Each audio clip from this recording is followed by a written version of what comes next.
Good evening friends. आप सभी की परीक्षा रीट की बहुत नज़दीक आ चुकी है और केवल एक दिन बीच में है, 26 तारीख। 27 तारीख से आपकी क्या है, परीक्षा स्टार्ट है। तो मैं आपको बता दूं कि ना तो मैं आपके लिए कोई स्ट्रैटेजी बना रहा हूं कि क्या स्ट्रैटेजी रहनी चाहिए परीक्षा की। अब स्ट्रैटेजी तो आपने बना ली होगी कि मुझे किस तरीके से परीक्षा को अटेंड करना है। और दूसरी बात क्या है, ये जो वीडियो है थोड़ी सी इन्फॉर्मेटिव वीडियो है कि यदि आप इस काम को थोड़ा करके लेके जाते हो तो ये आपके लिए थोड़ा सा फायदेमंद रहेगा। तो देखिए क्या ऐसे काम है जिनको हम करके लेके जाएं जिनसे हमारे लिए फ़ायदा है और जो कन्फ्यूजन है उसको हम थोड़ा सा ख़त्म कर लेते हैं। ठीक है, पहले तो देखो मैं आपको बता दूं, आपको आईडी से रिलेटेड जो कन्फ्यूजन आ रही है उसके बारे में आपको बता दूं। आईडी से रिलेटेड क्या है, आपको अपना मूल डॉक्यूमेंट लेके जाना है। मूल डॉक्यूमेंट में क्या होता है, जैसे कि आपका आधार है, ठीक है, जो मूल आधार होता है, जो आपकी आधार कार्ड है उसको लेके जाना है। यार आधार कार्ड नहीं है तो कोई अपना ड्राइविंग लाइसेंस ले जाना, डीएल ले जाना, ठीक है। ड्राइविंग लाइसेंस नहीं है तो आप वोटर आईडी ले जाना।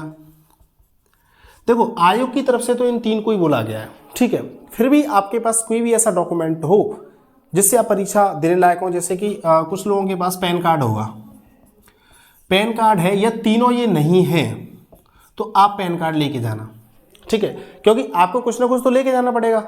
अब वही वाली बात है, कुछ भी नहीं लेके जाओगे तो फिर तुमको एग्जाम में अलाउ ही नहीं करेगा वो। तुम कहोगे सर मेरे पास तो कुछ भी नहीं है, तो कुछ भी नहीं तो चलेगा नहीं, कुछ ना कुछ तो आपको लेके जाना है, ठीक है, तो ये आप लेके जाना। दूसरी बात, अब बच्चे कह रहे हैं क्या सर हम मूल जो आईडी है उसकी हम फोटोकॉपी लेके जाएं या नहीं लेके जाएं। बिल्कुल आपको उसकी फोटोकॉपी लेके जानी है, सिंगल एक फोटोकॉपी करा के लेके जाना, वो आपकी फोटोकॉपी जाएगी, उस पर फोटो की कॉपी के ऊपर आपके सिग्नेचर जाएंगे, ठीक है, ये वहाँ से अलाउ कर रखा है। और आपके एडमिट कार्ड में भी ये बात लिखी गई है, आप उसको थोड़ा अच्छे से पढ़ें, ठीक है, उस पर ऐसा लिखा हुआ है। और देखिए हमें क्या ध्यान रखना है, दो अपना फोटो ले जाना, दो पेन ले जाना, पेन भी कौन से ट्रांसपेरेंट ले जाना, ठीक है। ये काम आप कल ही कर लेना, सारे काम शाम को करके रख लेना, अपने बैग में पैक करके रख लेना इन सारी चीज़ों को, क्योंकि सुबह आपके पास इतना टाइम नहीं है। सुबह जो मॉर्निंग में आपकी 27 तारीख को एग्जाम है वो 10 बजे से होगी, यहाँ 9 बजे तक एंट्री होगी, इसका मतलब 8 से 9 आपकी एंट्री होगी। तो आपको सेंटर पर कितने बजे पहुंचना है, तो मैं आपसे कहूँगा कि आप सेंटर पर पहुंचने का टारगेट कीजिए कि 7 से लेकर के 7:30 के बीच में मुझे सेंटर पर पहुंचना है, ठीक है, जिससे आप क्लियरली सेंटर में सेंटर से पहले अपने उसको मिला लेना कि इसी सेंटर के अंदर हमारा है, अपना रोल नंबर आप इसे चेकआउट कर सको, जिससे आपको किसी प्रकार की समस्या ना हो और एकदम तसल्ली में आकर के अपना काम को आपको करना है। तो यही जो सेकंड जो शिफ्ट वाले हैं वो थोड़ा सा देख लें, अपने से 2-2.5 घंटे 3 बजे बुलाया है तो आप क्या करेंगे, 2 घंटे के आसपास चले, आप मतलब 12 बजे या 11:30 बजे वहाँ पर पहुँचने की कोशिश करें, ठीक है, ये आपको काम करना है। पहला तो रहेगा ये काम। दूसरी बात आ जाए आपके यहाँ क्वेश्चन जो बच्चे फर्स्ट टाइम दे रहे होंगे उनके लिए थोड़ी सी कन्फ्यूजन आएगी। यहाँ क्या होता है इसमें कि साइकोलॉजी आएगी सबसे पहले, उसके बाद जैसे ही सब्जेक्ट स्टार्ट होती हैं तो देखो फर्स्ट लैंग्वेज में हिंदी सब्जेक्ट भी है, फर्स्ट में संस्कृत भी है, फर्स्ट में उर्दू भी है ना, ऐसे करके फर्स्ट में गुजराती भी है, पंजाबी भी है, ऐसे करके 6-7 सब्जेक्ट है, ठीक है। अब आपको क्या करना है, पेपर को मैं थोड़ी सी दिक्कत ये होती है बच्चों के, सर हम कौन से क्वेश्चन अटेंड करें, कौन सी लैंग्वेज हम अटेंड करें। तो देखिए पहले आपके में लिखा हुआ होगा कि आपने लैंग्वेज फर्स्ट में क्या भरा है, प्रवेश पत्र में लिख रहा होगा कि लैंग्वेज फर्स्ट में हमने क्या भरा है और लैंग्वेज सेकंड में हमने क्या भरा है, ठीक है। जैसे लैंग्वेज फर्स्ट में बोल रही है आपकी हिंदी, क्या बोल रही है, हिंदी। तो हिंदी में आपको क्या करना है कि जो 31 से लेकर के जो 60 तक के क्वेश्चन वो आपको अटेंड कर देने हैं, क्योंकि इसी हिंदी में ऐसा भी होगा जो सेकंड लैंग्वेज में हिंदी होगी वो 61 से लेकर के 90 नंबर पर मिलेगी आपको, ठीक है। अब ये यदि इनको आप भर के आ गए तो यहाँ हिंदी नहीं मानी जाएगी, यहाँ आपकी संस्कृत सब्जेक्ट मानी जाएगी और सारा का सारा पेपर गलत हो जाएगा।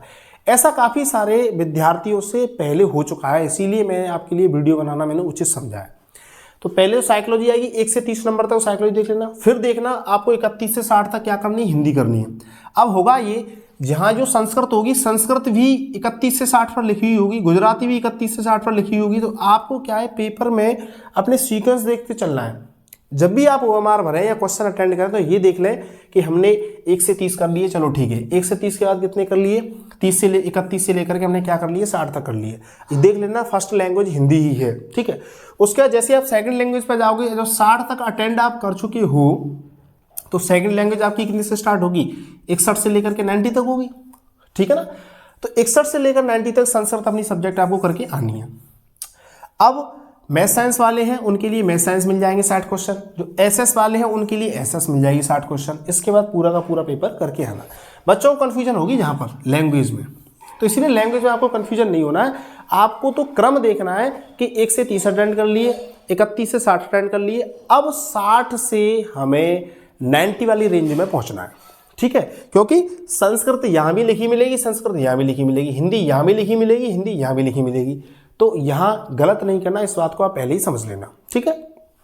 और भी कोई समस्या आती है तो एग्जाम हॉल में जो एग्जामिनर है उससे आप पूछ लेना, बेझिझक पूछना कि सर मेरे को थोड़ी सी दिक्कत आ रही है, सर मेरे को थोड़ा समझा दोगे क्या।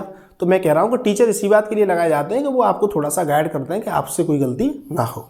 और दूसरी बात, आपको OMR भरते समय कोई गलती नहीं करनी है, बड़े रिलैक्स होकर के 5 मिनट पहले आपको पेपर मिल जाएगा, 5 मिनट पहले जब आपको पेपर मिल जाएगा तो आप क्या करना, OMR बड़ी तसल्ली से भरनी है। क्योंकि OMR आपने गलत भर दी, फिर आप वाइटनर मांगोगे, फिर आप परेशान होगे, माइंड में टेंशन लोगे, सर ये क्या हो गया, क्या होगा क्या नहीं होगा। और मैं आपको बता दूं, OMR का ऊपर का ऑप्शन गलत होने पर 5 नंबर के रिडक्शन या काट करने की वो रहती है, 5 नंबर आपके कटेंगे, ऐसा उसमें लिखा हुआ रहता है।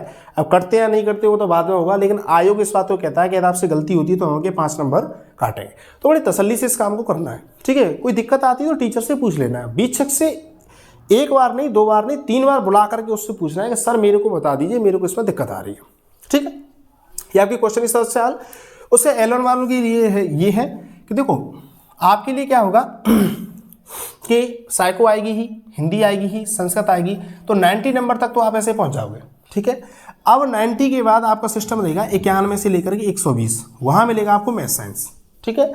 और 121 से लेकर के आपको मिलेगा क्या, एनवायरमेंटल। इस तरीके से आपको ये यहाँ पर मिलने वाला है। ये तो रहेगी बेटा आपको पेपर को करने की तैयारी, या पेपर को इस तरीके से आपको करना है। दूसरी बात, अब बच्चा ये कहेगा सर साइको पहले खुल रही है तो क्या मैं साइको की सबसे पहले अटेंड करना स्टार्ट कर दूं। तो देखो अटेंड करने की एक प्रोसेस है। साइको को यदि आप अटेंड करते हो तो यहाँ टाइम ज़्यादा लगेगा, और साइको में ऐसा होता है जितने भी साइको के मतलब अच्छी भले ही अच्छी से अच्छी कमांड हो, लेकिन साइको का जब क्वेश्चन घूमता है ना तो वो माइंड में नहीं आ पाता और क्वेश्चन के गलत होने की संभावना रहती है। अब शुरुआत से यदि आपके क्वेश्चन गलत होंगे तो आप क्या है, ऑटोमेटिकली हमारा जो माइंड है वो उस बात को समझने लग जाएगा मेरा पेपर तो खराब होने वाला है। इस बात को माइंड मान लेगा, आप नहीं मानोगे लेकिन माइंड इस बात को मान लेगा। तो इसीलिए आपको क्या करना है, सबसे पहली काम जो आपको करना है, मेरे अनुसार जो आपको करना है, मेरे बताए हुए या कुछ भी आप समझते हो तो क्या करना है आपको कि सबसे पहले जो आपकी सबसे सरल सब्जेक्ट लगती है आपको, जैसे हिंदी, मैं कह रहा हूं हिंदी सरल तो कुछ हो नहीं सकता, तो हिंदी को अच्छे से पढ़ना और हिंदी के क्वेश्चंस कर लेना पहले नंबर पर। दूसरी क्या करें, अब हिंदी जैसी क्या होती है, संस्कृत होती है, तो दूसरे नंबर पर आप क्या कर लेना, संस्कृत कर लेना, ठीक है। अब तीसरे नंबर पर आप क्या करना, विज्ञान करना। क्या करना, विज्ञान वाले क्या करना, तीसरे नंबर पर या क्या कर लेना, अपनी साइंस कर लेना, साइंस को आप कर लेना तीसरे नंबर पर, ठीक है। उसके बाद जो विज्ञान वाले ये क्या कर लेना, गणित कर लेना, मैथ्स कर लेना। सबसे अंत में जाके क्या करना, साइको करना। सबसे अंत में जाकर ये करना साइको, जिससे क्या होगा कि 10-20 जितने भी क्वेश्चंस आपसे होंगे उन्हें बढ़िया तरीके से अच्छे तरीके से करके आप उनको अटेंड करके आओगे तो आपके वो सही भी हो जाएंगे, क्योंकि यहाँ से टाइम बच जाएगा, हिंदी से संस्कृत से टाइम बच जाएगा, और साइंस को पहले कर लोगे तो यहाँ से टाइम बच जाएगा। तो टाइम जैसे इसके लिए अब 30 क्वेश्चन रहेंगे, हो सकता है आपके पास 1 घंटा बच जाए, इतना फर्क पड़ जाएगा। और 1 घंटे के अंदर जब 30 क्वेश्चन आप करेंगे तो मैं कह रहा हूँ कि आप माथा फोड़ फोड़ के निकाल दोगे उनके आंसर, कि मतलब इसका आंसर क्या होगा, ये तो हमने वहाँ पढ़ा है, ये तो ऐसे अप्लाई होगा, ऐसे अप्लाई होगा, क्योंकि साइको के क्वेश्चन के लिए चाहिए टाइम। और शुरुआत में ही आपने टाइम दे दिया, शुरुआत में आपका टाइम यहाँ पर खप गया साइको में, तो आप ऑटोमेटिकली डिमोटिवेट हो जाओगे कि भाई अब हमसे पेपर खराब हो जाएगा, अब हमको बचाने वाला कोई नहीं है। तो इसीलिए आप ये गलती ना करें। अब जैसे ही और सब्जेक्ट वाले हैं वो क्या करें, यहाँ पर हिंदी, संस्कृत, अब यहाँ एसएस वाले एसएस कर लें, ठीक है। यहाँ एसएस के क्वेश्चन अटेंड करें, जो उनसे आ रहे हैं वो अटेंड करें। उसके बाद वो क्या करें, यहाँ पर आकर के अपनी साइको कर लें, एंड में आकर के साइको, मतलब साइको को आप एंड में रखें। और साइको अटेंड हो जाने के बाद फिर दोबारा से फिर साइको अटेंड जैसे ही आपकी हो जाती है, जितने क्वेश्चन हो जाते हैं उसके बाद आप OMR भर लेना। जितने भी क्वेश्चन आपसे अटेंड होते हैं उनकी OMR भर के रख देना। फिर दोबारा से कोशिश करना कि किन किन क्वेश्चंस को हम कर सकते हो। ठीक है, यदि आपको लग रहा है कि द्वारा के फेज में भी हम थोड़े क्वेश्चन अटेंड कर सकते हैं तो करते चले, नहीं तो क्या है, यदि आपको लग रहा है कि इस क्वेश्चन का तो हमसे कोई अंदाज है नहीं, तो ABCD में से कोई भी आप एक ऑप्शन भर के आ जाना। ठीक है, जो आपको बेटर लगे कि भाई मैं ये भरना चाहता हूं, मुझे लग रहा है कि ये आंसर हो सकता है, मैंने इसको वहां पर पढ़ाया, शायद सर ने मेरे को इस तरीके से पढ़ाया था, 360 व्यू लेकर के, समझ रहे, 360 व्यू का मतलब है ओवरऑल अच्छे तरीके से समझ करके कि मतलब कहाँ से क्वेश्चन ये बना है, कैसे बन सकता है, ये शायद मैंने वहां पे पढ़ाया था, सर ने इसके बारे में थोड़ा सा समझाया था, ये मैंने उस गाइड में टच किया था, कुछ भी आपके दिमाग में आता है तब उसका आप आंसर भर के आ जाना। ABCD में से कोई भी जो आपको लगे कि भाई ये मेरा आंसर, क्योंकि इसमें नेगेटिव मार्किंग तो है नहीं। और किसी बच्चे को कोई भी प्रश्न क्या है नहीं छोड़ना है, कोई प्रश्न नहीं छोड़ना है, ABCD में से कुछ ना कुछ आपको क्या करके आना है, भर के आना है। ठीक है, तो ये हमारा पेपर करने का शेड्यूल रहेगा, ये हमें पेपर के अंदर लेके जाना है। ठीक है, और ये हमें OMR में देखना है, हमें OMR हम किस तरीके से भर रहे हैं। हम 3 चीज़ों के ऊपर ही बात कर रहे हैं, इससे ज़्यादा बात नहीं कर रहे हैं। और हाँ, एक चीज़ और जो सबसे ज़्यादा मेन है, मैं आपको बताना चाह रहा था, वो सबसे ज़्यादा मेन है कि जैसे आपको 27 तारीख को मॉर्निंग में पेपर है, तो आप ऐसा मत करना कहीं पूरी रात पढ़ने लग जाए। ऐसी गलती बिल्कुल ही मत कर देना कि आप पूरी रात पढ़ रहे हो। देखो, वैसे तो 6 घंटे की नींद मांगी जाती है कि भाई 6 घंटे की नींद एक स्टूडेंट को लेनी चाहिए, ऐसा माना जाता है। लेकिन मैं कहूँगा उस दिन आप 6 नहीं, आप 7 घंटे सोना। ठीक है, 7 घंटे सोना, 7 घंटे सोने के बाद अच्छे से चाय पानी वगैरह जो भी है आप अच्छे से नाश्ता करना। ठीक है, नाश्ता भी करके जाना, ऐसा नहीं है आप भूखे पेट मत जाना, भूखे पेट नहीं जाना, क्योंकि 2.5-3 घंटे का पेपर होगा, एनर्जी हमको चाहिएगी। और 1 घंटे पहले बढ़ा लेंगे तो 3.5 घंटे हो गए आपके लिए, और सेंटर पर ही पहुंच जाओगे आप 1 घंटे पहले, तो 4-5 घंटे के लिए हमें चाहिए एनर्जी। ठीक है, तो बैग वगैरह में कुछ फ्रूट्स वगैरह डाल के ले जाना। ठीक है, बैग में फ्रूट्स वगैरह होने चाहिए। और अवॉइड करना कि मॉर्निंग में आप ऐसी जो फास्ट फूड वाली दुकान होती है, कचौड़ी पकौड़ी वगैरह, इनको आप इग्नोर करना, इनसे आप अवॉइड रहना, इनको मत खाना, क्योंकि इनसे क्या है, थोड़ा सा बॉडी का संतुलन सा बिगड़ जाता है कभी कभी। तो ये काम आपको नहीं करना है। इनमें आपको थोड़ा सा ये ऐड कर लेना, 6 घंटे की जगह 7 घंटे की आप नींद लेके जाना। और अच्छे तरीके से ये जो तैयारी है एडमिट कार्ड वगैरह की, ये 26 के शाम को ही कर लेनी है, अपने बैग में पैक करके रख लेनी है। ऐसा बिल्कुल भी नहीं करना है कि मॉर्निंग में मैं ई-मित्र वाली दुकान से निकलवा लूँगा, क्या दिक्कत आ रही है, ये है और वो है। ठीक है, और यदि सेंटर आपका दूर है तो 1 दिन पहले पहुंच जाना, 26 की शाम को वहां पर पहुंच जाना। मॉर्निंग का झंझट मत रखना कि मैं बस से निकल जाऊंगा, 4 बजे बस जाती है उससे निकल जाऊंगा, ऐसा बिल्कुल ही मत करना, क्योंकि बसों में भीड़ जाएगी और बस के खराब होने की संभावना हो गई, तब आप क्या करोगे।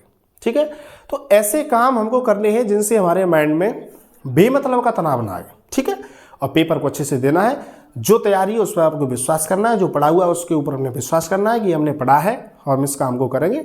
इस तरीके से आप काम करिए, पेपर दीजिए, आपको इसमें कोई समस्या नहीं होगी। मैं कह रहा हूँ कि 90 नंबर के आसपास आपके आ ही जाएंगे और परीक्षा आपकी क्लियर हो जाएगी। अब और आप सारे लोग रीट मेंस के लिए क्या होंगे, क्वालिफाई होंगे, और आप रीट मेंस की हम और आप मतलब हमारे साथ रीट मेंस की तैयारी करेंगे। ठीक है ना दोस्तों, तो बेस्ट ऑफ लक आपके लिए, आप अच्छे तरीके से परीक्षा दें, बिल्कुल भी ना घबराएं।